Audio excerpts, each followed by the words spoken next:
The Strait of Hormuz የሆርሙዝ ሰርጥ የተባለ የዓለም ሚዲያ ስለዚህ ሰርጥ ያወራል። ይሄ ሰርጥ ምንድነው? ሆርሙዙስ ማን ነው ስንል እንጀምራለን። ማንም አይበግረው ሆርሙዝ ወደ ሜዳ ወጣና ኻሊድ የታለ ብሎ ተጣራ። ኻሊድን በመግደል ታሪኩን ሊያሸበርቅ ፈለገና ኻሊድ የታል ወጦ ይፋለመኛል። ከጦሩ መሃል ያ የነብዩ ደረሳ ኻሊድ ኢብኑ ወሊድ ወጦ ተሰየመ። ከዛም ሆርሙዝም አስከተለና ጀግና ወንድ ከሆንክ ውረድና ከፈረስህ እንፋለማለሁ። ይሄ ጀግናም ኻሊድ ወረደ። ሁለቱም ፈረሳቸውን መተው ወደ ሰራዊቱ መለሱት። ሜዳው ላይ ሁለቱ ተገናኙ። የሁለት ዓለም ጀግኖች ማን ያሸንፍ ይሆን? ሆርሙዝ እንዲህ አይነት ሰው ገጥሞት አያውቅም። እንዲህ አይነት የካራቴ ችሎታ ያለው የጦር አሰነዛዘር የሰይፍ አመካከት ብቃት ያለውን ጀነራል ገጥሞት አያውቅም። እንደተደመመ አቧራው ድንገት ሲገለጥ የኻሊድ ሰይፍ ደም ያፈሰሰ ነበር። ሰሃቦቹ ተክቢር አደረጉ። ያን ትልቅ ጀነራል ኻሊድ ፊት ለፊታቸው ላይ አጋደመው። የትኛውም የዓለምን ቦታ ብትገልጡ የነቢዩ ዓለይሂ ሰላቱ ወሰላም ተማሪዎችን አሻራ ታገኛላችሁ። 100 ጦርነት አድርጎ ኻሊድ አልተሸነፈም። በአንድ ጦርነት ላይ እጁ ላይ 9 ሰይፍ የተከሰከሰበት ጀግና ማይበገር ነበር ኻሊድ ኢብኑ ወሊድ።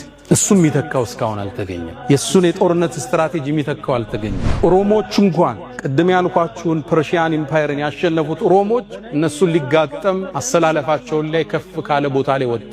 ሲያያቸው ሳቅ ኻሊድ። የዓለማችን ትልቁ ጦር ነው ያነ ጦር። እነዚህ ሰዎች የጦርነት ቴክኒክ አያውቁም ማለት። አብዱላህ ብኑ ሐራም 6 ሴት ልጆች፣ አንድ ወንድ ልጅ አለው። እሱም ጃቢር ይባላል። ጠራው። ልጄ ወይ ጃቢር አለው። ወንድ ልጅ ያለኝ አንተ ነህ። እህቶች 6ቶችን ታያቸዋለህ። እነሱን አደራ ተንከባከባቸው። እኔ ነገ ጧት ጦርነቱ ላይ የመጀመሪያ ከሚሞቱት መሆኑን አላህ አሳይቶኛል አለ። ታውቃለህ ደግሞ እዚህ ምድር ላይ እንዳንተ መወደው የለም ነብዩን አለይሂ ሰላቱ ወሰላም ቢሆን እንጂ ካንተ በላይ መወደው ረሱልን ብቻ ነው። አንተ በጣም መወደው ልጅ አለ። እዳም አለብኝ ክፈልልኛል። ጃቢር ያሉት ብታለቅስ አልቅስ፣ ግን አሉት እስካነሳችሁ ድረስ አባትህም መላእክት በክንፋቸው አጥለውት ነበር አሉት ነብዩ አለይሂ ሰላቱ ወሰላም። ጃቢር ሌላ ነገር ልንገርህ አሉት ስሜቱን ሊጠግኑ። መላእክት ወደ ሰማይ አውጥተው በሰማይና በመሬት መሃል አባትህን አጠቡት ከወርቅ በሆነ ሳህን አሉት። ሐንዘላ ከነብዩ አለይሂ ሰላቱ ወሰላም ሰሃባዎች ውስጥ አንዱ ነው። ታዲያ እንደ ወጣት አግቡ የሚባለውን ሐዲስ ሰማና ቆንጆ ኮረዳ መርጦ አገባ።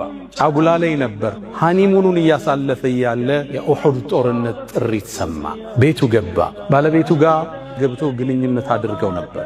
ወዲያውኑ ከሷ ጋር ተኝቶ ያለ ጥሪ የጂሃድ ተጠራ። ያ ኸይለላህ ይርከቢ፣ አንቺ የአላህ ፈረስ ሆይ ተንቀሳቀሽ የሚል ጥሪ ሰማ። ከነጀናባው ልብሱን ለብሶ የጦር ለምዱን አድርጎ ፈረሱ ላይ ተቀምጦ